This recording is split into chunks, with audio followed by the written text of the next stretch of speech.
Hello friends, welcome to iPlus.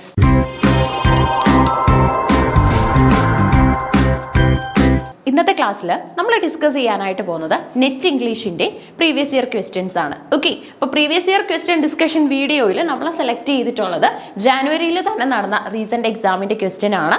So അതിൻ്റെ ഒരു answers ഒക്കെയാണ് അനലൈസ് ചെയ്യാനായിട്ട് പോകുന്നത്. അതേപോലെ തന്നെ ഡിസംബർ സൈക്കിളായിരുന്നു നമുക്ക് ജാനുവരിയിൽ കണ്ടക്ട് ചെയ്യപ്പെട്ടത്. സോ അതുമായിട്ട് ബേസ് ചെയ്തിട്ടുള്ള കാര്യങ്ങളെല്ലാം തന്നെ ഈ ഒരു വീഡിയോയിലായിട്ട് നമ്മൾ ഡിസ്കസ് ചെയ്യുന്നുണ്ട്. അതേപോലെ തന്നെ നമ്മൾ ഓൾറെഡി 60 ക്വസ്റ്റ്യൻസ് ഓക്കെ എന്ന് പറയുമ്പോൾ നമ്മുടെ 51 മുതൽ 60 വരെയുള്ള ഒരു 60th ക്വസ്റ്റ്യൻ വരെയാണ് കംപ്ലീറ്റ് ചെയ്തത്. 10 ക്വസ്റ്റ്യൻ്റെ ഡിസ്കഷൻ ഓൾറെഡി കംപ്ലീറ്റഡ് ആണ്. അതിൻ്റെ വീഡിയോ കാണാത്തവരുണ്ടെങ്കിൽ അതും കൂടെ എടുത്ത് കാണുക. നമ്മളപ്പോൾ ഇന്ന് ഡിസ്കസ് ചെയ്യാനായിട്ട് പോകുന്നത് നമ്മുടെ 61 ഓക്കെ 61ാമത്തെ ചോദ്യമാണ്. അപ്പോൾ ചോദ്യം ഡിസ്കസ് ചെയ്യുമ്പോൾ നിങ്ങൾ എപ്പോഴും മനസ്സിലാക്കേണ്ട ഒരു കാര്യം, നമ്മൾ ഡിസ്കഷനിൽ നല്ല പ്രാധാന്യം ഓപ്ഷൻസിനും കൂടെ കൊടുക്കണം കേട്ടോ. ഓപ്ഷൻസിനും കൂടെ നല്ല പ്രാധാന്യം കൊടുത്തുകൊണ്ട് ഡിസ്കസ് ചെയ്യുക. എപ്പോഴും നമുക്ക് 4 അഥവാ 4 എപ്പോഴും ഓപ്ഷൻസ് വരുന്നത്. ഓക്കെ, സോ അത്രയും ഓപ്ഷൻസ് ഉണ്ടാവും. ഓരോ ഓപ്ഷനും ഒന്ന് പരിഗണിക്കുക, പഠിക്കുക. എന്താണ് സ്മാർട്ട് സ്റ്റഡി എന്ന് ചോദിച്ചു കഴിഞ്ഞാൽ ഇപ്പം നമുക്ക് ആൾക്കാർ തരുന്ന അഡ്വൈസ് എന്ന് പറയുന്നത് ഓപ്ഷൻ അല്ലേ, ദിസ് ഓപ്ഷൻ ഈസ് എവറിത്തിങ് എന്ന് വേണമെങ്കിൽ നമുക്ക് പറയാം. ഒരു ഓപ്ഷനിൽ നിന്നും എപ്പോഴും നമുക്ക് ചോദ്യങ്ങളും, പ്രത്യേകിച്ച് ഇംഗ്ലീഷ് പോലെ ഒരു സബ്ജക്റ്റിന്, ഇംഗ്ലീഷ് ആയതുകൊണ്ട് തന്നെ ബാക്കി സബ്ജക്ട്സ് ഒക്കെ ആണെങ്കിൽ നമുക്ക് പറയാം ഓപ്ഷൻസ് എന്തായിരിക്കും, കൂടുതൽ കേസസിലും ഫാബ്രിക്കേറ്റഡ് ആയിരിക്കും. പക്ഷേ ഇംഗ്ലീഷിന്റെ കേസിലെന്ന് പറഞ്ഞാൽ ക്വസ്റ്റ്യൻസ് എപ്പോഴും, അല്ലെങ്കിൽ നമ്മുടെ ഓപ്ഷൻസ് എന്ന് പറയുന്നത് എപ്പോഴും റിയൽ വർക്കുകൾ തന്നെയായിരിക്കും. ഇപ്പോൾ Daniel Deronda, Silas Marner, Mill on the Floss എന്നൊക്കെ പറയുന്നത് ശരിക്കും നമുക്ക് ലിറ്ററേച്ചറിലുള്ള വർക്കാണ് അല്ലേ. അപ്പോൾ ഈ വർക്കുകളൊക്കെ എന്താണ്, എന്തിനെ കുറിച്ചാണ് ഇതിനകത്ത് അനലൈസ് ചെയ്യുന്നത് എന്നുള്ള കാര്യങ്ങളും കൂടെ ഒന്ന് നോക്കിയേക്കാം. Which among the following is the last novel of George Eliot. George Eliot എന്ന റൈറ്ററിന്റെ ലാസ്റ്റ് നോവൽ ഈ കൂട്ടത്തിൽ ഏതാണ്? ഓക്കെ, ക്വസ്റ്റ്യൻ ഇതാണ്. ജോർജ് എലിയറ്റ് എന്ന ഫേമസ് റൈറ്ററിന്റെ ലാസ്റ്റ് നോവൽ. ജോർജ് എലിയറ്റ് എന്ന് പറയുമ്പോൾ തന്നെ നിങ്ങൾ ഓർക്കുക, ഇതൊരു പെൻ നെയിം ആണ്. ഓക്കെ, ജോർജ് എലിയറ്റ് എന്ന് പറയുന്നത് റിയൽ നെയിം അല്ല, പെൻ നെയിം ആണ്. ഇനി എന്താണ് കൂട്ടുകാരെ ഇതിന്റെ ഒരു റിയൽ ഐഡിയ, അല്ലെങ്കിൽ നമ്മുടെ ജോർജ് എലിയറ്റിന്റെ റിയൽ നെയിം എന്താണ്? റിയൽ നെയിം വരുന്നത് മേരി ആൻ ഇവാൻസ് എന്നാണ്. Mary Ann Evans. ഓക്കെ, ഇതാണ് ശരിക്കും നമ്മുടെ റൈറ്ററിന്റെ പേരെന്ന് പറയുന്നത്. ഏത് കാലഘട്ടത്തിലെ റൈറ്റർ ആണെന്ന് ചോദിച്ചു കഴിഞ്ഞാൽ വിക്ടോറിയൻ ആണ്. ഇനി അതുപോലെ തന്നെ നമുക്ക് ഫെമിനിസ്റ്റ് റൈറ്റർ ആണെന്നും പറയാൻ പറ്റും. റൈറ്ററിന്റെ പല വർക്കുകളും ഫെമിനിസത്തിനുള്ള ഏറ്റവും നല്ല എക്സാമ്പിൾസ് ആയിട്ടും കൂടെ എക്സിസ്റ്റ് ചെയ്യുന്നുണ്ട്. അതുകൊണ്ട് തന്നെ ഫെമിനിസ്റ്റ് വർക്കുകളാണ് കൂടുതലായിട്ടും ചെയ്തിട്ടുള്ളത്. ഓക്കെ, ഇനി അതുപോലെ തന്നെ നമ്മൾ ജോർജ് എലിയറ്റുമായിട്ട് റിലേറ്റ് ചെയ്തിട്ടുള്ള ഫാക്ട്സ് ഒക്കെ ചെക്ക് ചെയ്യുമ്പോൾ നമുക്ക് മനസ്സിലാക്കാൻ പറ്റുന്നത്, ഒരു സ്ത്രീയാണ് റൈറ്റിംഗ്സിലേക്ക് വരുന്നത് അല്ലെങ്കിൽ എഴുതാനായിട്ട് സമൂഹത്തിൽ നിൽക്കുന്നത് എന്നറിഞ്ഞു കഴിഞ്ഞാൽ ആ സമൂഹം ഒന്നടങ്കം സ്ത്രീക്ക് എതിരാകുകയും സ്ത്രീക്കെതിരെ സംസാരിക്കുകയൊക്കെ ചെയ്യുന്ന രീതികൾ ഉണ്ടായിരുന്നു. ഓക്കെ, സോ അതിനൊക്കെയുള്ള ഒരു പശ്ചാത്തലം അന്ന് വിക്ടോറിയൻ സൊസൈറ്റിയിൽ ഉണ്ടായിരുന്നു. അതുകൊണ്ടാണ് ജോർജ് എലിയറ്റ് എന്ന മെയിൽ സ്യൂഡോണിം ആർക്ക് ഉപയോഗിക്കേണ്ടതായിട്ട് വന്നത്? മേരി ആൻ ഇവാൻസ് എന്ന ഫീമെയിൽ റൈറ്ററിന് ഉപയോഗിക്കേണ്ടതായിട്ട് വന്നത്. അപ്പം which among the following is the last novel of George Eliot? Middlemarch, Daniel Deronda, Silas Marner, Mill on the Floss. Middlemarch, Daniel Deronda, അതേപോലെ തന്നെ Silas Marner, Mill on the Floss. ഏതാണ് ശരി ഉത്തരം വരുന്നത്? Daniel ഡെറോണ്ടയാണ് അല്ലെ. Daniel ഡെറോണ്ടയാണ് ഈ കൂട്ടത്തിൽ George എലിയറ്റിന്റെ last novel എന്ന് പറയാൻ സാധിക്കുന്നത്. Daniel Deronda is a novel by George Eliot, first published in 1876. എന്നാണ് ഇതിന്റെ ഫസ്റ്റ് പബ്ലിക്കേഷൻ എന്ന് പറയുന്നത്? 1876 കേട്ടോ. 1876 പബ്ലിഷ് ചെയ്ത ഒരു നോവലാണ് Daniel Deronda. Is a novel by the writer. It was the last novel she completed and the only one set in the contemporary Victorian society of her day. Okay, contemporary Victorian societyക്കുള്ള ഏറ്റവും നല്ല ഒരു mirror view ആണ് ശരിക്കും പറഞ്ഞാൽ നമുക്ക് ഇവിടെ കാണാനായിട്ട് പറ്റുന്നത്. It was the last novel she completed and the only one set in the contemporary Victorian society of her day. Middlemarch, A Study of Provincial Life is a novel by English author George Eliot. ഇനി നമുക്ക് ഓപ്ഷനിലുള്ളത് മിഡിൽമാർച്ച് ആണ് അല്ലെ. മിഡിൽമാർച്ചിന്റെ full title ഒന്ന് നോക്കിക്കേ. Middlemarch, a study of provincial life. Okay, English author George എലിയറ്റിന്റെ വർക്കാണ്. The pen name of Mary Ann Evans. It appeared in 8 instalments in 1871 and 1872.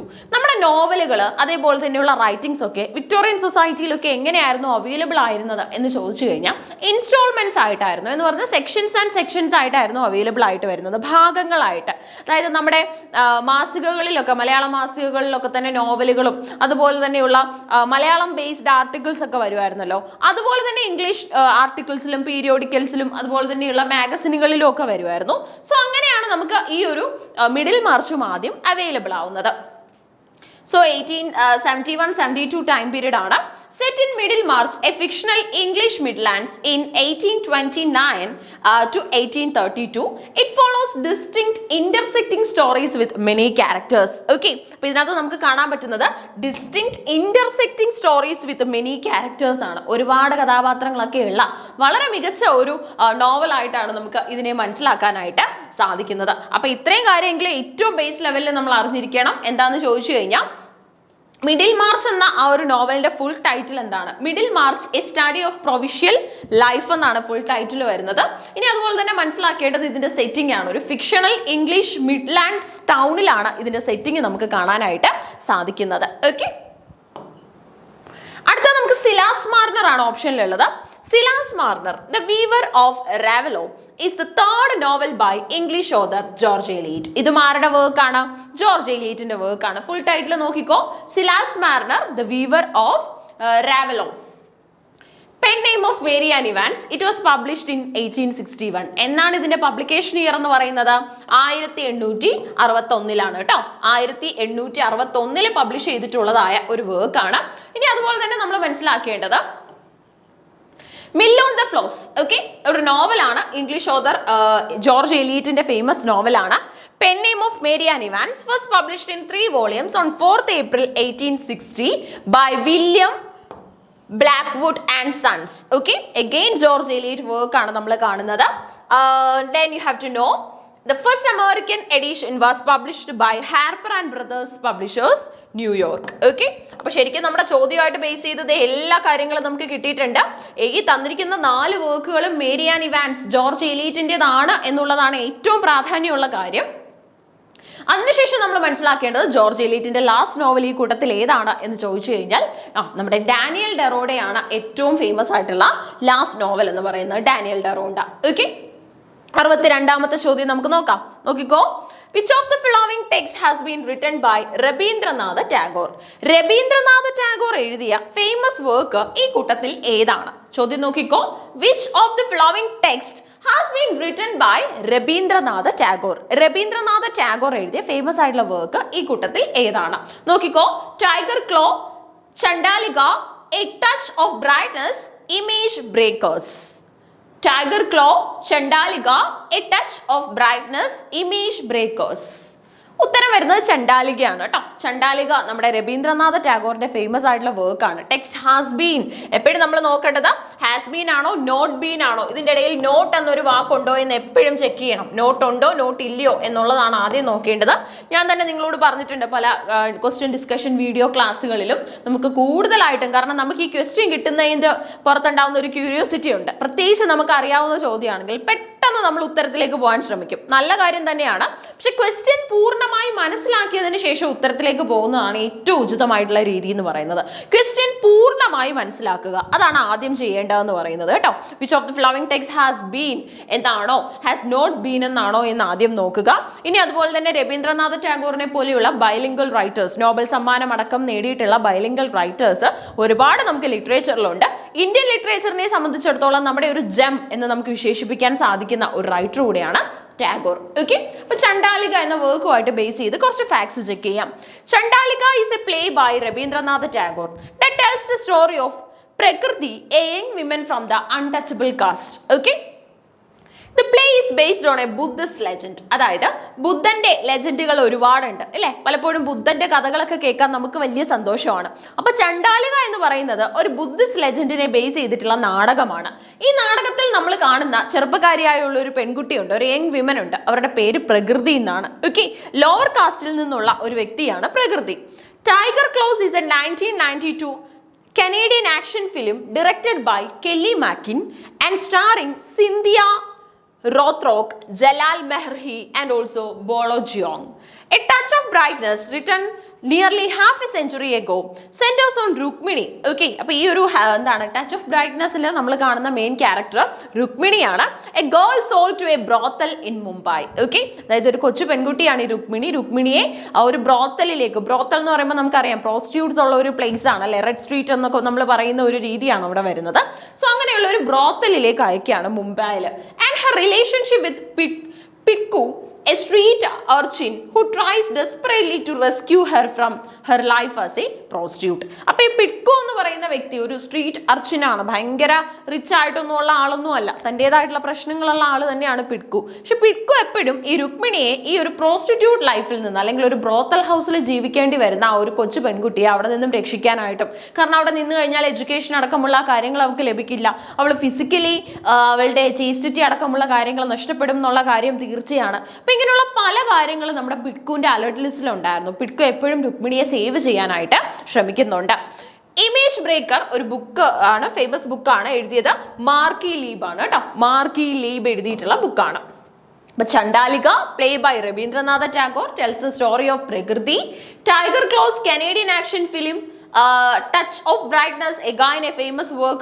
You can see the character Rukmini in that particular story, and you can also see Image Breaker written by Mark E. Leib.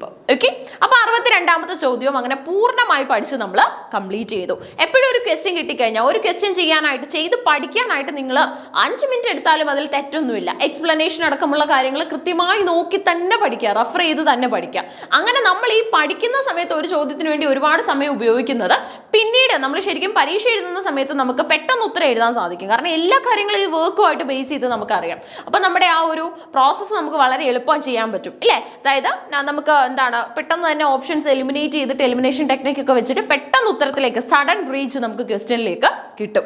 അടുത്ത നോക്കിക്കോ, identify the correct statement on about langue and parole below. Okay, ലാങ്ങിനെയും പെരോളിനെയും കുറിച്ചുള്ള correct statement കണ്ടെത്താനാണ് പറയുന്നത്. എപ്പോഴും ശ്രദ്ധിക്കണം, correct ആണോ തൊട്ടിപ്പുറത്ത് ഇൻകറക്റ്റ് എന്നാണോ കൊടുത്തിരിക്കുന്നതെന്ന് എപ്പോഴും ശ്രദ്ധിക്കണം. ഇവിടെ എന്താ കൊടുത്തിട്ടുള്ളത്? കറക്റ്റ് എന്നാണ് അല്ലേ. അപ്പൊ ലാങ്ങും പരോളും ഒക്കെ നമ്മൾ ലിംഗ്വിസ്റ്റിക്സിൽ പഠിച്ചതാ.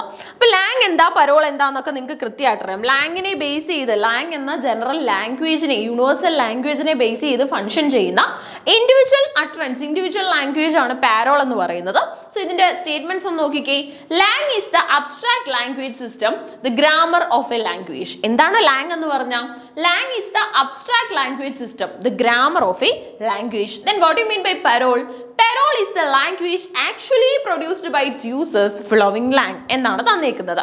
അടുത്ത നോക്കിക്കോ, lang is the language actually produced by its users following parole. Parole is the abstract language system and the grammar of a system. Lang and parole are not related to one language as concepts. ഇതിൽ ഏതൊക്കെയാണ് correct statements ആയിട്ട് നമുക്ക് കണ്ടെത്താൻ പറ്റുന്നത്? ഈ സ്റ്റേറ്റ്മെന്റുകളെല്ലാം not ചെയ്ത് വെച്ചോളൂ കേട്ടോ. സ്ക്രീൻഷോട്ട് ആണ് ചെയ്യുന്നതെങ്കിൽ അങ്ങനെയും ചെയ്ത് വെക്കാം. എന്നിട്ട് നമുക്ക് ഇതിന്റെ ഓപ്ഷൻസ് നോക്കാൻ പറ്റും. ഓപ്ഷൻസ് നോക്കിക്കോ. A and B only, A and C only, B and C only, D and E ഒള്ളിയാണ് തന്നിരിക്കുന്നത്. 5 സ്റ്റേറ്റ്മെന്റ്സ് ഉണ്ടല്ലോ. അതുകൊണ്ട് തന്നെ ഇതിൽ 2 എണ്ണം വെച്ചിട്ടാണ് തന്നിട്ടുള്ളത്. ഓക്കെ, 2 എണ്ണം വെച്ച് കറക്റ്റ് ആണ് എന്നുള്ള ഓർഡറിലാണ് തന്നിരിക്കുന്നത്. ഈ സ്റ്റേറ്റ്മെന്റുകൾ വായിച്ചു കഴിഞ്ഞാൽ നിങ്ങൾക്ക് തന്നെ മനസ്സിലാക്കാനായിട്ട് പറ്റും ഏതൊക്കെയാണ് കറക്റ്റ് ആയിട്ട് വരുന്നതെന്നും ഇൻകറക്റ്റ് ആയിട്ട് വരുന്നതെന്നും. ഒരുപാട് ബുദ്ധിമുട്ടിച്ചൊന്നും കാണില്ല ഈ ക്വസ്റ്റ്യൻ അല്ലേ. കാരണം 1ഉം 2ഉം തന്നെയാണ് ഇതിനകത്ത് കറക്റ്റ് സ്റ്റേറ്റ്മെന്റ്സ് എന്ന് പറയുന്നത്. ഈസി ആയിട്ട് നമുക്ക് വെട്ടിക്കളയാൻ പറ്റുന്ന സ്റ്റേറ്റ്മെന്റ് ഏതാണ് ഇതിനകത്ത്? ഏതാണ്? 5 അല്ലേ. ഈ എന്ന് പറഞ്ഞ് തന്നിരിക്കുന്ന സ്റ്റേറ്റ്മെന്റ് ഓഫ് കോഴ്സ് നമുക്ക് മനസ്സിലാക്കാൻ പറ്റും നോട്ട് റിലേറ്റഡ് എന്നുള്ളത് തെറ്റാണ് അല്ലേ. ഒന്ന് ലാംഗ്വേജ് ആണെങ്കിൽ ഒന്ന് അതിന്റെ ഫംഗ്ഷൻ തന്നെയാണ്. ആൻഡ് പെരോളിനെയാണോ നമ്മൾ അബ്സ്ട്രാക്ട് ലാംഗ്വേജ് സിസ്റ്റം എന്ന് പറയുന്നത്? ഗ്രാമർ അടക്കമുള്ള കാര്യങ്ങൾ പെരോളിലാണോ കംപ്രൈസ്ഡ് ആയിട്ടുള്ളത്? ലാങ്ങിലാണോ? ലാങ്ങിലാണ് അല്ലേ. അതുകൊണ്ട് തന്നെ നമുക്ക് ഈ ഒരു ഓപ്ഷനും എന്താണ് കട്ട് ചെയ്യാനായിട്ട് സാധിക്കും. Langue is the language actually produced by its users following parole ഇല്ലേ. പെരോൾ ഫോളോ ചെയ്യുന്നുണ്ട്, അല്ലെങ്കിൽ ലാങ് ആൻഡ് പെരോൾ പ്രോസസ്സ് നടക്കുന്നുണ്ട്. പക്ഷെ ലാങ് എന്ന് പറഞ്ഞാൽ അതൊരു യൂണിവേഴ്സൽ ഐഡിയ ആണ്, യൂണിവേഴ്സൽ ലാംഗ്വേജ് ആണ്. അതിന്റെ ഇൻഡിവിജ്വൽ അട്രൻസിനെയാണ് നമ്മൾ എന്തെന്ന് പറയുന്നത്? പെരോൾ എന്ന് പറയുന്നത്. അപ്പം നമുക്ക് ഇതിനകത്ത് ഏറ്റവും കറക്റ്റ് ആയിട്ട് അക്സെപ്റ്റ് ചെയ്യാൻ പറ്റുന്ന സ്റ്റേറ്റ്മെന്റുകൾ 2 എണ്ണേ ഉള്ളൂ. ഇത് നമുക്ക് കാണുമ്പോൾ ഈ സി സ്റ്റേറ്റ്മെന്റ് കാണുമ്പോൾ ശരിയാണോ തെറ്റാണോ എന്നുള്ള കൺഫ്യൂഷൻ നമ്മളിൽ എക്സിസ്റ്റ് ചെയ്യും. പക്ഷെ നമുക്ക് കൃത്യമായിട്ട് അറിയാം എന്താണ് ലാങ് ആൻഡ് പെരോൾ എന്ന്. ലാങ് എന്ന് പറഞ്ഞു കഴിഞ്ഞാൽ ജനറൽ ഐഡിയ ആണെന്നും പെരോൾ എന്ന് പറഞ്ഞാലാണ് അതിന്റെ ഇൻഡിവിജ്വൽ അട്രൻസ് എന്നും നമുക്കറിയാം അല്ലേ. സോ അതുകൊണ്ട് തന്നെ 1ഉം 2ഉം നമുക്ക് കറക്റ്റ് ഓപ്ഷൻസ് ആയിട്ട് കൺസിഡർ ചെയ്യാനായിട്ട് പറ്റും. എപ്പോഴും റൗണ്ട് അബൌട്ട് ആയിട്ടുള്ള ഒരു ടോക്കുമാണ് ഇവിടെ ഉള്ളത്. നോക്കിക്കേ, റൗണ്ട് അബൌട്ട് ആയിട്ടാണ് സി ഓപ്ഷൻസ് ഒക്കെ നമുക്ക് തന്നിട്ടുള്ളത്. അപ്പൊ ശരിയാണോ തെറ്റാണോ എന്ന് ഉള്ള ഒരു വലിയ ആശങ്ക നമ്മളിൽ നിലനിൽക്കും കേട്ടോ. നോക്കിക്കോ, langue and parole is a dichotomy, എപ്പോഴും ഒന്നിച്ചാ അതുള്ളത്. Where the French term lang stands for system, conventions and rules that are adapted by a community to enable communication. സംസാരിക്കണമെങ്കിൽ ഒരു കമ്മ്യൂണിറ്റി, ഒരു ഗ്രൂപ്പ് അഡോപ്റ്റ് ചെയ്യുന്ന ഒരു സിസ്റ്റമാണ്, ഒരു കമ്മ്യൂണിക്കേറ്റീവ് നെറ്റ്വർക്ക് ആണ് Lang എന്ന് പറയുന്നത്. പെരോൾ on the other hand refers to act of speech. Act of speech മാത്രമാണ് എന്തെന്ന് പറയുന്നത് പെരോൾ എന്ന് പറയുന്നത്. ഓക്കെ, അതുകൊണ്ട് തന്നെ നമുക്ക് langue is the language actually produced by its users following parole എന്നുള്ളത് തെറ്റാണ്, നമുക്ക് മനസ്സിലാക്കാം. Sorry, parole is the abstract language system grammar of a system. Again അത് മിസ്റ്റേക്ക് ആണ്, കാരണം ലാങ് ആണ് അതിന്റെ ഉത്തരം വരുന്നത്. Langue and parole not connected ആണെന്ന് പറഞ്ഞിട്ടുണ്ട്. എഗാൻ ഇറ്റ്സ് നോട്ട് ട്രൂ, ഇല്ലേ? നമുക്ക് ട്രൂ സ്റ്റേറ്റ്മെന്റ് ആണെന്ന് പറയാൻ പറ്റില്ല. അപ്പൊ ഈ ഒരു കൃത്യമായിട്ടുള്ള എക്സ്പ്ലനേഷൻ ഇതുമായിട്ട് ബേസ് ചെയ്ത് അറിയണം. ലാങ് ആൻഡ് പെരോൾ ഡൈക്കോട്ടമിയാണ്. Where the French term langue stands for system, convention and rules that are adapted by a community to enable communication. Parole on the other hand refers to the act of speech. Okay, 64ാമത്തെ ചോദ്യമാണ് ഇനി നമുക്കുള്ളത്. Which of the following novels deal with the theme of apartheid? Apartheid system എവിടെയായിരുന്നു ഇത് ഏറ്റവും peak ലെവലിൽ ഉണ്ടായിരുന്നത്? ആഫ്രിക്കയിലാണ്. Okay, നമ്മുടെ Nelson മണ്ടേലയെ പോലെയുള്ള ആൾക്കാർ ഇതിനെതിരെ ശക്തമായിട്ട്, ദാറ്റ് മീൻസ് ഈ ബ്ലാക്സിനെതിരെയുള്ള ടോർച്ചറിനെതിരെ ശക്തമായിട്ട് വർക്ക് ചെയ്തിട്ടുണ്ട്. അപ്പാർത്തൈഡ് സിസ്റ്റത്തിനെ ഡീൽ ചെയ്യുന്ന നോവൽ ഏതാണെന്നാണ് ചോദിക്കുന്നത്. Which of the following novel deals with the theme of apartheid? ഈ ബ്ലാക്ക് പീപ്പിളിന്റെ പ്രോബ്ലംസ് ഡീൽ ചെയ്യുന്ന നോവലുകൾ ഈ കൂട്ടത്തിൽ ഏതാണ് എന്ന് കണ്ടെത്തണം. ഇത് 2 എണ്ണം വെച്ചിട്ട് തന്നിട്ടുണ്ട്, 3 എണ്ണം കറക്റ്റ് ആണെന്നുള്ള ഓപ്ഷൻ തന്നിട്ടുണ്ട്. സോ നമ്മൾ കറക്റ്റ് വണ്ണം പിക്ക് ചെയ്യണം. July's People, Purple Hibiscus, Cry the Beloved Country, The Mimic Men, My Son's Story. Choose the correct answer from the options given below. ഈ തന്നിരിക്കുന്നതിൽ നിന്ന് കറക്റ്റ് ഓപ്ഷൻ നമ്മൾ കണ്ടെത്തണം. നോക്കിക്കോ, July's People, Purple Hibiscus, Cry the Beloved Country, The Mimic Men, My Son's Story. Choose the correct answer from the options given below. C and E only, A, C and D only, B, C and E only, A and C only. 4 options നമ്മുടെ മുന്നിലുണ്ട്, അല്ലേ? ഇതിനകത്തിൽ ഏതാണ് correct ആയിട്ട് അപ്പാർത്തൈഡുമായിട്ട് base ചെയ്തിട്ടുള്ള നോവലുകൾ എന്ന് നമുക്ക് വിളിക്കാൻ സാധിക്കുന്നത്? അപ്പാർത്തൈഡ് സിസ്റ്റവുമായിട്ട് കണക്ഷൻ ഉള്ള നോവൽ ഏതാണ്? നമ്മൾ ഇനിയുള്ള പരീക്ഷയ്ക്ക് പോകുമ്പോഴായാലും നെറ്റ് പരീക്ഷയ്ക്ക് നോക്കിയിട്ട് പോകേണ്ട കാര്യം. നെറ്റ് പരീക്ഷ എന്ന് പറയുമ്പോൾ അറിയാം, ഓൾ ഇന്ത്യ ലെവൽ എക്സാം ആണ്. സെറ്റിനും ഒക്കെ നമ്മൾ കൊടുക്കുന്നതിനേക്കാൾ കുറച്ചും കൂടെ ഒരു എഫേർട്ട് കൂട്ടി കൊടുക്കേണ്ട ഒരു പരീക്ഷ തന്നെയാണ്. ഓക്കെ, സോ എപ്പോഴും നിങ്ങൾ പോസ്റ്റ് കൊളോണിയലിസം നന്നായിട്ട് നോക്കിയിട്ട് വേണം പോകാൻ. ഓക്കെ, പോസ്റ്റ് കൊളോണിയലിസം നോക്കിയിട്ട് പോകണം, കാരണം അതിന് നല്ല ഇമ്പോർട്ടൻസ് ഉണ്ട്. പോസ്റ്റ് കൊളോണിയലിസം നിങ്ങൾ അടുത്ത പരീക്ഷയ്ക്ക് പഠിക്കുമ്പോൾ എന്തൊക്കെയാണ് ഇമ്പോർട്ടൻറ്റ് ടോപ്പിക്സ് എന്ന് നോക്കുമല്ലോ, അന്നേരം നോട്ട് ചെയ്ത് വെക്കേണ്ടതാണ് പോസ്റ്റ് കൊളോണിയലിസം. ഇനി അതുപോലെ തന്നെ നമ്മൾ എസ്പെഷ്യലി നമ്മുടെ ലിറ്ററേച്ചേഴ്സ്, കനേഡിയൻ, ആഫ്രിക്കൻ ലിറ്ററേച്ചേഴ്സ് ഒക്കെ ഒന്ന് നോക്കുന്നത് നല്ലതാണ്. അതുപോലെ തന്നെ ട്രോമ ലിറ്ററേച്ചർ, കേട്ടോ, ട്രോമ ലിറ്ററേച്ചർ, സൈക്കോ അനാലിസിസ് ഒക്കെ ഡീൽ ചെയ്യുന്ന ലിറ്ററേച്ചറിനെ കുറിച്ച് നമ്മൾ പഠിക്കുന്നുണ്ടെങ്കിൽ അത് നോക്കണം. ഇങ്ങനെയുള്ള കൃത്യമായിട്ടുള്ള കാര്യങ്ങൾ പഠിച്ചിട്ട് പരീക്ഷയ്ക്ക് പോകാനായിട്ട് ശ്രമിക്കണം. ഓക്കെ, ശരി. അപ്പൊ ഇതിന്റെ കറക്റ്റ് ആൻസർ വരുന്നത് ജൂലൈസ് പീപ്പിളും ക്രൈ ദ ബിലൗഡ് കൺട്രി ആണ്, കേട്ടോ. ജൂലൈസ് പീപ്പിളും ക്രൈ ദ ബിലൗഡ് കൺട്രി ആണ് അപ്പാർത്തൈഡുമായിട്ട് ബേസ് ചെയ്തിട്ടുള്ള നോവലുകൾ എന്ന് പറയുന്നത്. ബാക്കിയൊക്കെ തന്നെ ഫേമസ് വർക്കുകളാണ്, പക്ഷെ ഒന്നും തന്നെ അപ്പാർത്തൈഡ് സിസ്റ്റത്തിനെ കുറിച്ച് ഡിസ്കസ് ചെയ്യുന്നില്ല. അപ്പൊ അപ്പാർത്തൈഡ് സിസ്റ്റത്തിനെ കുറിച്ച് ഡീൽ ചെയ്യുന്ന നോവൽ പഠിക്കുമ്പോൾ നമ്മൾ എപ്പോഴും പറയാറുണ്ട് ഇയർ ഓഫ് പബ്ലിക്കേഷൻ പഠിക്കണം, കാരണം ഇയർ ഓഫ് പബ്ലിക്കേഷന്റെ ബേസിൽ നോവലുകളെ അറേഞ്ച് ചെയ്യൂ എന്നുള്ള ചോദ്യങ്ങൾ വരാറുണ്ട്. ഏറ്റവും ഇമ്പോർട്ടൻറ്റ് നോവലുകളുടെ ഇയറുകൾ തന്നെ പഠിച്ചു വെക്കുക. എല്ലാ ഇയേഴ്സും കൂടെ നമുക്ക് പഠിക്കാനായിട്ട് ബുദ്ധിമുട്ടാണ്. സോ നിങ്ങൾക്ക് ഏറ്റവും ടോപ്പ് ലെവൽ ചോദിക്കാൻ സാധ്യതയുണ്ട് എന്ന് ടീച്ചേഴ്സ് അഷ്യൂർ ചെയ്യുന്ന ടൈപ്പ് ഓഫ് നോവലുകളുടെ ഇയറും കൂടെ പഠിച്ചു വെക്കുക.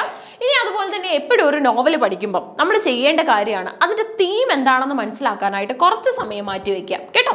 എപ്പോഴും നോവൽ പഠിക്കുമ്പം അതിന്റെ തീം എന്താണ്, എന്ത് തീമിനെ കുറിച്ചാണ് ഈ നോവലിൽ ഡിസ്കസ് ചെയ്യുന്നത് എന്ന് പഠിക്കാനായിട്ട് നമ്മൾ ഒരു കുറച്ച് സമയം മാറ്റി വെക്കാനായിട്ട് ശ്രദ്ധിക്കണം. സോ നോക്കാം. The novel July's Peoples is set during a fictional civil war in which black South Africans violently overturned the system of apartheid. The story follows the Smails, a liberal white South African family who was forced to flee Johannesburg to the native village of their black servant July. Okay, അപ്പോൾ ഇവിടെ നമ്മൾ കാണുന്നത് നോക്കിക്കേ, the novel July's people is set during a fictional civil war. Okay, ഒരു imaginary civil war, രാജ്യത്തിനുള്ളിൽ തന്നെ നടക്കുന്ന യുദ്ധം സമയത്താണ് ഇത് സെറ്റ് ചെയ്തിട്ടുള്ളത്. In which black South Africans violently overturn the system of apartheid. അതായത് ഈ ബ്ലാക്ക് പീപ്പിളിന്റെ സഫറിങ്സ് കൂടി വന്നിട്ട് ഒരു പീക്ക് ലെവലിൽ എത്തുന്ന സമയത്ത് അവർക്ക് പിന്നീട് അതിന്റെ ഒരു ഫ്രസ്ട്രേഷൻ കൂടി വരികയാണ്. The story follows Smails, a liberal white South African family. ഒരു ഫാമിലിയാണ് നമുക്കിവിടെ ഉള്ളത്. ലിബറൽസ് ആണ് അവര്, വൈറ്റ് സൗത്ത് ആഫ്രിക്കൻസ് ആണ്. Forced to flee to Johannesburg to the native village of their black servant July. Okay, അപ്പൊ ശരിക്കും പറഞ്ഞാൽ വൈറ്റിനെ ബ്ലാക്ക് ടോർച്ചർ ചെയ്യുന്ന രീതികളാണ് നമ്മൾ കണ്ടിട്ടുള്ളത്. എന്നാൽ ഒരു പെർട്ടിക്കുലർ ലിമിറ്റ് എത്തിക്കഴിയുമ്പോൾ അല്ലെങ്കിൽ ആ ഒരു ടോർച്ചറിന്റെ ലിമിറ്റ് ക്രോസ് ചെയ്യുന്ന സമയത്ത് ബ്ലാക്സിന് പിന്നീട് അവരുടെ ആ ഒരു എന്താണ് നിക്കക്കളി പോയി, അല്ലെങ്കിൽ ഇനി അവർക്കൊരു നെക്സ്റ്റ് ഒരു അവരുടെ ക്ഷമയ്ക്ക് ടോളറൻസിന് ഒരു ലെവൽ ഇല്ല എന്നുള്ള സമയത്ത് അവർ തിരിച്ചു പ്രതികരിക്കും അല്ലേ. അങ്ങനെ പ്രതികരിക്കേണ്ടതായിട്ട് വരുന്ന സമയത്ത് സ്മെയിൽസ് എന്ന ഒരു വൈറ്റ് ഫാമിലിക്ക് അവരുടെ പ്ലേസ് വിട്ടിട്ട്, അതായത് അവരുടെ ഈ ആഫ്രിക്കൻ അമേരിക്കൻസ് എന്ന ആ ഒരു എന്താണ് വൈറ്റ് പീപ്പിളിനെ വൈറ്റ് പീപ്പിൾ ആയിരുന്നു അവിടുത്തെ ടോപ്പ് റൂളേഴ്സ് എന്ന് പറയുന്നത്. അവരെപ്പോഴും ആഫ്രിക്കൻസിനെ, അതായത് അവരുടെ സ്വന്തം ലാൻഡിൽ എത്തിയിട്ട് വൈറ്റ് ബ്ലാക്കിനെ കൺട്രോൾ ചെയ്യുന്ന രീതികളാണ് നമ്മൾ നോവലുകളിലും അതുപോലെ തന്നെ ഡ്രാമയിലും ഒക്കെ കണ്ടിട്ടുള്ളത് അല്ലേ. സോ അങ്ങനെ ഫൈനലി ബ്ലാക്സ് ഈ വൈറ്റിനെ ഈ സ്ഥലത്ത് നിന്നും ഓടിച്ചു വിടുകയാണ്, അതായത് നമ്മുടെ ആ ഒരു സൗത്ത് ആഫ്രിക്കയിൽ നിന്നും ഓടിച്ചു വിടുകയാണ് ചെയ്യുന്നത്. എന്നിട്ട് നമ്മൾ കാണുന്നത് ഫൈനലി ഇവർക്ക് എങ്ങും സ്റ്റേ ചെയ്യാൻ പറ്റാതെ ഈ വൈറ്റ് ഫാമിലി അവരുടെ സെർവന്റ് ആയിട്ടുള്ള ജൂലൈയുടെ വീട്ടിൽ വന്നിട്ട് അഭയം പ്രാപിക്കുകയാണ്. അതാണ് ഈ ഒരു ജൂലൈസ് പീപ്പിൾ എന്ന് പറയുന്ന നോവലിന്റെ ഐഡിയ എന്ന് പറയുന്നത്. ഓക്കെ, ഫേമസ് വർക്ക് ആണ്. 1948 പബ്ലിഷ് ചെയ്തു. Next work cry the beloved country. Alan Paton tells the story of South Africa's history of apartheid. അടുത്ത വർക്ക് എന്ന് പറയുന്നത്, അടുത്തതായിട്ട് അപ്പാർത്തൈഡ് സിസ്റ്റത്തിന്റെ ടെയിൽ നറേറ്റ് ചെയ്യുന്ന വർക്ക് എന്ന് പറയുന്നത് നമ്മുടെ ക്രൈ ദ ബിലൗഡ് കൺട്രി ആയിരുന്നു കേട്ടോ. അത് എഴുതിയത് അലൻ പാറ്റോൺ ആണ്. സോ അതിനകത്ത് നമ്മൾ കാണുന്നത് എഗൈൻ ഒരു സൗത്ത് ആഫ്രിക്കയുടെ ഹിസ്റ്ററി ഓഫ് അപ്പാർത്തൈഡ് ആണ്. Apartheid is a system of racial segregation. ഒരു റേഷ്യൽ സെഗ്രിഗേഷൻ സിസ്റ്റം ആണ് അവിടെ എക്സിസ്റ്റ് ചെയ്തിരുന്നത് കേട്ടോ. കളർ ബേസിൽ റേഷ്യൽ ഡിസ്ക്രിമിനേഷൻ നടന്നിരുന്നു. Purple hibiscus, first novel by Nigerian writer Chimamanda Ngozi Adichie. നമ്മുടെ അഡിച്ചി എന്ന ആഫ്രിക്കൻ നൈജീരിയൻ റൈറ്റർ എഴുതിയിട്ടുള്ള നോവലാണ് purple hibiscus. It portrays Kambili Achike, a 15-year-old Nigerian teenage girl who struggles in the shadow of her father Eugene. അവിടെ രണ്ട് പ്രധാന കഥാപാത്രങ്ങളാണുള്ളത്, ഒന്ന് അച്ചുക്കിയും അതുപോലെ തന്നെ അച്ചുക്കിയുടെ ഫാദർ ആയിട്ടുള്ള ഊജിനും. The Mimic Men is a novel by V.S. Naipaul, first published in 1967. 67 publish ചെയ്ത നമ്മുടെ എന്താണ് V.S. നൈപൂളിന്റെ നോവലാണ് പിന്നീട് ഓപ്ഷനിൽ ഉണ്ടായിരുന്നത് mimic men. My son story is the 9th novel by South African novelist Nadine Gordimer. Nadine Gordimer എന്ന South African നോവലിസ്റ്റിന്റെ വർക്കാണ് my son story. It was written towards the end of the state of emergency and first published in 1990. Okay, ആദ്യമായിട്ട് ഇത് publish ചെയ്യുന്നത് 1990-ലാണ്. അങ്ങനെ ഓപ്ഷനിലുള്ള എല്ലാ വർക്ക്സും നമ്മളിപ്പോൾ discuss ചെയ്തു. അതായത് നമുക്ക് 5 വർക്കുകൾ ഉണ്ടായിരുന്നു. ഇതിനകത്തിൽ അപ്പാർത്തൈഡ് ഡിസ്കസ് ചെയ്യുന്ന 2 എണ്ണമാണ് നമുക്ക് ഉണ്ടായിരുന്നത്. ഒന്ന് ജൂലൈസ് പീപ്പിളും മറ്റൊരെണ്ണം നമ്മുടെ ക്രൈ ദ ബിലൗഡ് കൺട്രിയാണ്. പർപ്പിൾ ഹിബിസ്കസ് നമ്മുടെ അടിച്ചു എഴുതിയിട്ടുള്ള ഒരു നോവലാണ്, അപ്പാർത്തൈഡ് അല്ല അവിടെ വരുന്നത്. Mimic men, again mimic men എന്ന് പറയുന്നത് V.S. നൈപൂളിന്റെ നോവലാണ്. മൈ സൺ സ്റ്റോറി എഗൈൻ നമ്മുടെ നഥാൻ ഗോഡിമർ എഴുതിയിട്ടുള്ള ഫേമസ് ആയിട്ടുള്ള ഒരു വർക്കാണ്. ഓക്കെ, അപ്പൊ നമുക്ക് ഒരു ചോദ്യം കൂടെ ഡിസ്കസ് ചെയ്യാം. Identify the correct options from the following statements. ഈ തന്നിരിക്കുന്ന സ്റ്റേറ്റ്മെന്റുകളിൽ നിന്നും കറക്റ്റ് ആയിട്ടുള്ള ഓപ്ഷൻസ് പിക്ക് ചെയ്യാനാണ് പറഞ്ഞിട്ടുള്ളത്. ഓക്കെ, സ്റ്റേറ്റ്മെന്റ്സ് ഒന്ന് നോക്കി, എന്തുമായിട്ട് ബേസ് ചെയ്തിട്ടുള്ള സ്റ്റേറ്റ്മെന്റ് ആണെന്ന് ആദ്യം അറിയാം. ഇതൊക്കെ എക്കോ ക്രിറ്റിസിസം എന്ന ഐഡിയയുമായിട്ട് ബേസ് ചെയ്തിട്ടുള്ള സ്റ്റേറ്റ്മെന്റുകളാണ്. എത്ര സ്റ്റേറ്റ്മെന്റുകൾ നമുക്കുണ്ട്? 5 എണ്ണം ഉണ്ട് അല്ലേ. അപ്പൊ ഇതിനകത്തിൽ കറക്റ്റ് വൺ പിക്ക് ചെയ്യാനാണ് പറഞ്ഞിട്ടുള്ളത്. ക്വസ്റ്റ്യൻ കിട്ടുമ്പോൾ തന്നെ നോക്കുക, കറക്റ്റ് എന്നാണോ ഇൻകറക്റ്റ് എന്നാണോ പറയുന്നതെന്ന്. ഓക്കെ, ഇൻകറക്റ്റ് എന്നാണെങ്കിൽ നമ്മൾ പെട്ടെന്ന് ക്വസ്റ്റ്യൻ കിട്ടുന്നതിന്റെ ഒരു ആൻസൈറ്റിയിൽ ടെൻഷനിൽ നേരെ കയറി ഉത്തരം എഴുതും. മോസ്റ്റ് കേസസിലും കറക്റ്റിന് പകരം ഇൻകറക്റ്റും കൊടുക്കാറുണ്ട്. അതുകൊണ്ട് ഈ ഒരു ഐഡന്റിഫൈ ദ എന്ന് കഴിഞ്ഞ് ഉള്ള ആ വാക്ക് ഏതാണെന്ന് കൃത്യം ആദ്യം പരിശോധിക്കുക. എന്നിട്ട് ചുവടെയുള്ള സ്റ്റേറ്റ്മെന്റ്സ് ഒന്ന് വായിച്ചു നോക്കുക. ഈസി സ്റ്റേറ്റ്മെന്റുകൾ നമ്മൾ അതേ ആവർത്തി പഠിച്ചു വെച്ചിട്ടുള്ള 2-3 സ്റ്റേറ്റ്മെന്റുകൾ കാണും. 1-2 സ്റ്റേറ്റ്മെന്റ്സ് ആയിരിക്കും നമുക്ക് വലിയ പരിചയം ഇല്ലാത്തത്. സോ ഈ സ്റ്റേറ്റ്മെന്റ് വായിച്ചിട്ട് ഓപ്ഷനും കൂടെ ഒന്ന് പരിഗണിച്ചു കഴിഞ്ഞാൽ ഉത്തരത്തിലേക്ക് നമുക്ക് പെട്ടെന്ന് എത്താൻ പറ്റും. Economic eco criticism has often explained the human and non human webs of inter relation. Eco criticism പറയുന്നത് ഹ്യൂമൻ ആൻഡ് നോൺ ഹ്യൂമൻ ഇന്ററാക്ഷനെ കുറിച്ചാണെന്നാണ് പറയുന്നത്. Statement inter relation. In eco-criticism, human accountability to the environment is part of the text ethical orientation. അതായത് ഈ eco ക്രിറ്റിസിസത്തിൽ of course നമ്മുടെ environment based ആയിട്ടുള്ള ഫാക്റ്റുകളാണ് ഡിസ്കസ് ചെയ്യുന്നത് എന്നാണ് ബി പറയുന്നത്. Eco criticism foregrounds the notion of an interplay between environment and the body. Environment body interplay ആണ് അവിടെ നടക്കുന്നതെന്ന് നമ്മുടെ സി, തേർഡ് ഓപ്ഷൻ പറയുന്നു. There is only one wave of eco criticism. ഇത് ഓഫ് കോഴ്സ് നമുക്കറിയാം തെറ്റാണെന്നല്ലേ. എക്കോ ക്രിറ്റിസിസത്തിന് എത്ര waves ആയിരുന്നു ഉണ്ടായിരുന്നത്? ഒന്നല്ല, 3 എണ്ണം ഉണ്ടായിരുന്നു. അതുകൊണ്ട് തന്നെ ഡി നമുക്ക് പരിഗണിക്കേണ്ടതായിട്ട് വരുന്നില്ല. ഡി ഓപ്ഷൻ നമുക്ക് പരിഗണിക്കേണ്ടി വരുന്നില്ല, കാരണം 3 വേവുകൾ അതിനുണ്ടായിരുന്നു. ഈ ഒരു സ്റ്റേറ്റ്മെന്റ് പറയുന്നത് ഒരു വേവേ ഉള്ളെന്നാണ്. Eco criticism has not tackle the issue of gender. Eco criticism gender ഇഷ്യൂസിനെ ടാക്കിൾ ചെയ്യുന്നില്ല, നോട്ട് ടാക്കിൾഡ് എന്നാണ് പറഞ്ഞിട്ടുള്ളത്. അപ്പൊ നോക്കിക്കേ, കറക്റ്റ് സ്റ്റേറ്റ്മെന്റ് നമുക്ക് കണ്ടെത്തണം.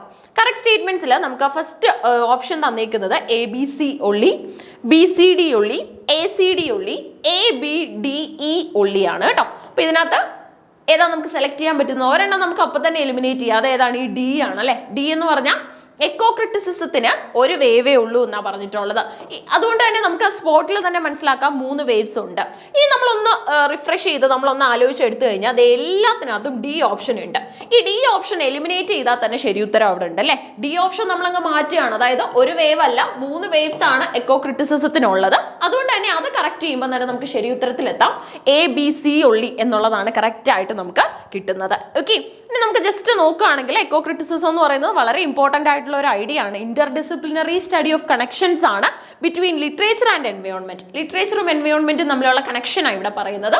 It draws on contributions from natural scientist, writers, literary critics and anthropologist and historians in examining the difference between nature and its cultural construction. നേച്ചറും അതിന്റെ കൾച്ചറൽ കൺസ്ട്രക്ഷനും ഒക്കെയാണ് ഇവിടെ ഐഡിയാസ് ആയിട്ട് നമുക്ക് വരുന്നത്. ഓക്കെ, അപ്പൊ ചോദ്യത്തിലേക്ക് ഒന്ന് മടങ്ങി വരാം. ഇതിനകത്ത് കറക്റ്റ് സ്റ്റേറ്റ്മെന്റുകൾ ഏതൊക്കെയാണെന്ന് തന്നിട്ടുണ്ട്. കറക്റ്റ് സ്റ്റേറ്റ്മെന്റുകൾ വളരെ ഈസി ആയിട്ട് നമുക്ക് പിക്ക് ചെയ്യാം. 1, 2, 3 ആണ് കറക്റ്റ് സ്റ്റേറ്റ്മെന്റുകളായിട്ട് വരുന്നത്. ഡി ഓപ്ഷൻ ഇത് ഈസി ആയിട്ട് ചെയ്യാൻ പറ്റിയത് എന്താണെന്ന് ചോദിച്ചു കഴിഞ്ഞാൽ എല്ലാത്തിനകത്തും നമുക്ക് ഡി ഉണ്ട്.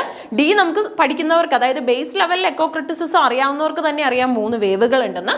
ഡി എലിമിനേറ്റ് ചെയ്താൽ തന്നെ നമുക്ക് കറക്റ്റ് ആൻസറിലേക്ക് എത്താനായിട്ടും സാധിക്കും. ഓക്കെ, ഇനിയും നമ്മുടെ നെറ്റ് ഇംഗ്ലീഷിന്റെ ക്വസ്റ്റ്യൻസ് റിമൈൻഡ് ചെയ്യുന്നുണ്ട്. അടുത്ത വീഡിയോകളിലായിട്ട് ആ ക്വസ്റ്റ്യനും നിങ്ങൾക്ക് ലഭിക്കും. So keep learning. Thank you.